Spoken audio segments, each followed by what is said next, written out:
C'est votre droit, avec l'Ordre des avocats du barreau de Lille. C'est votre droit sur Grand Lille TV en partenariat avec l'Ordre des avocats du barreau de Lille. Maître Caroline Derem est avec nous. Bonjour. Bonjour. Pour le thème suivant, victime, comment la justice française indemnise vos préjudices. Au premier semestre 2018, la police et la gendarmerie ont comptabilisé jusqu'à 956 agressions par jour. Évidemment, chacun peut être concerné. La première question, maître, comment sont évalués les préjudices subis par une victime ? Alors, sachez qu'il existe des grilles d'évaluation, une nomenclature, qui vont effectivement prévoir différents postes de préjudice. Vous avez des préjudices qui sont connus, familiers, tels que le préjudice des souffrances endurées, le fameux présium doloris. Vous avez aussi ce qu'on appelle le préjudice esthétique, mais il existe d'autres préjudices moins connus, moins familiers à l'oreille, que va être par exemple le préjudice d'agrément. Ce préjudice va venir indemniser l'impossibilité pour une victime, à la suite d'une agression, d'un accident, d'une erreur médicale, de pratiquer tel sport ou de pratiquer tel loisir qu'elle avait l'habitude de faire.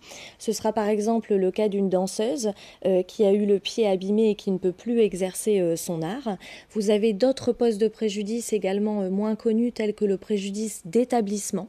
Le préjudice d'établissement va venir indemniser l'impossibilité pour une personne de construire un projet de vie familiale normal. Ce sera la perte de chance d'avoir une relation amoureuse, par exemple.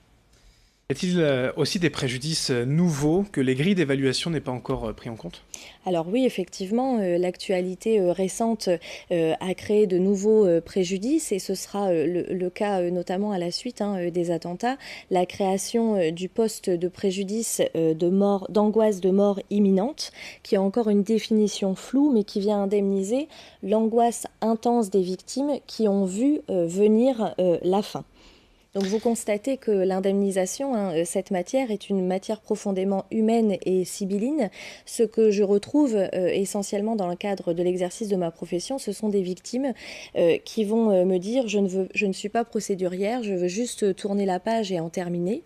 Mais la justice française prévoit un principe qui est la réparation intégrale des préjudices, si bien que je leur demande en pratique de me faire ce que j'appelle une liste des doléances, c'est-à-dire avant et après, qu'est-ce qui diffère à la suite des faits, afin que je puisse saisir toutes les douleurs et toutes les gênes qu'elles rencontrent au quotidien et les retranscrire avec authenticité au magistrat ou à l'expert médical.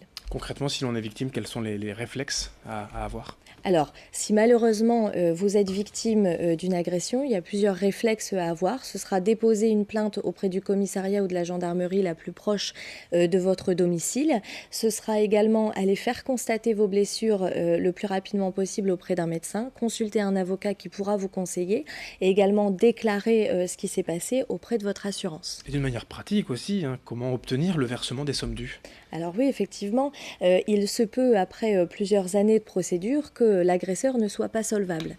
Vous avez obtenu une bonne décision de justice et vous ne pouvez pas obtenir les sommes dues. Il existe des organismes de solidarité nationale tels que la CIVI ou le SARVI qui vont venir indemniser vos préjudices. Merci maître pour toutes ces explications. Merci à vous de nous avoir suivis. C'est votre droit sur Grand Lille TV en partenariat avec l'Ordre des avocats du barreau de Lille. C'est votre droit, avec l'Ordre des avocats du barreau de Lille.